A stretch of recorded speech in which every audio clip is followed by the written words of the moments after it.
Blood of the Gods, Episode 2.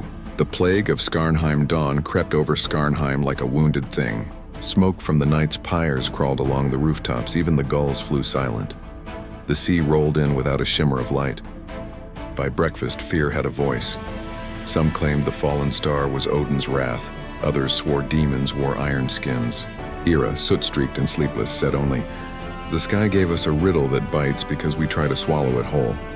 The first fever struck a boy who had wept beside Torvald's ashes. Blue traced his veins like rivers beneath ice. His breath shimmered silver. By noon he mumbled numbers instead of prayers. By dusk he lunged at his mother's throat. The next victim, a raider with a hidden cut, laughed until blood steamed on his lips. His teeth fell like seeds. When he slept, he sang.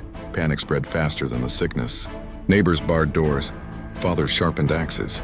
Bjorn stood on the longhouse steps, voice rough as iron.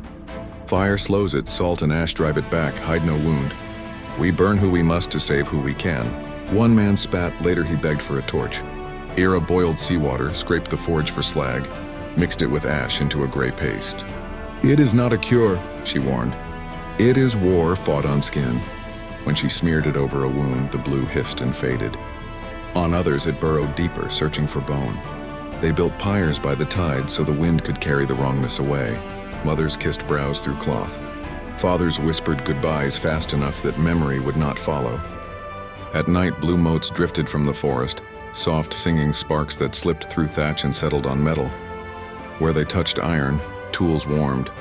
Where they touched flesh, fever flared and eased like indecision. Era listened. "It is speaking," she said. "Not to us, to itself. A song of repair." Bjorn growled. "It repaired Torvald into a scream."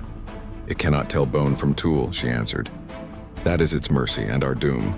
They smeared fat into the paste. The lights recoiled as wolves from flame.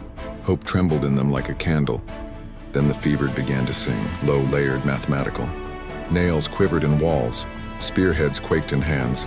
The infection was learning music. On the fourth night, Yrsa walked into the sea, smiling. "It is mending me," she said in a dozen voices at once. Ira splashed through the surf, hurled brine on her. Salt burned like lightning. The blue screamed and peeled away. When Yrsa fell, only her own voice cried. "It promised I would never be cold," she whispered before she slept. By week's end, the pyres outnumbered hearths. Ash hung over the bay like a second dusk. Skarnheim stopped listening to reason. Bjorn worked until his hands cracked and still smelled Torvald on them. He looked at Era and said, "Walls can't hold wind. We hunt the storm." He gathered 9 and Era. Arms wrapped in paste-soaked linen, salt charms at their throats, they marched into Ulfwood.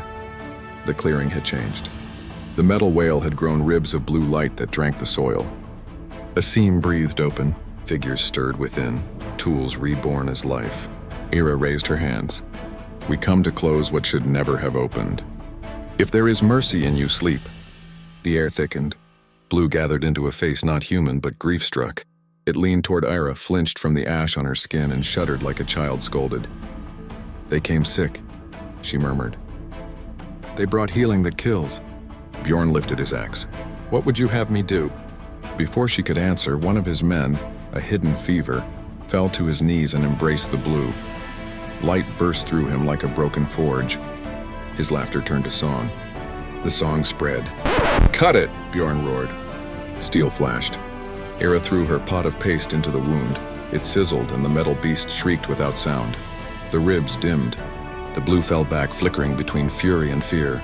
Then slowly it drew in the Era shape. Lines of forest, sea, and mountain all meeting at a dark knot. The lights blinked in a rhythm like breathing. "Bind," Era translated. "Not kill, bind," Bjorn nodded. Then we learned to weave chains of salt and fire. They left the clearing carrying more dread than victory. But for the first time since the sky had screamed, they also carried direction. Behind them, Ulfwood hummed, a wounded heart still beating, waiting for its lesson in sleep.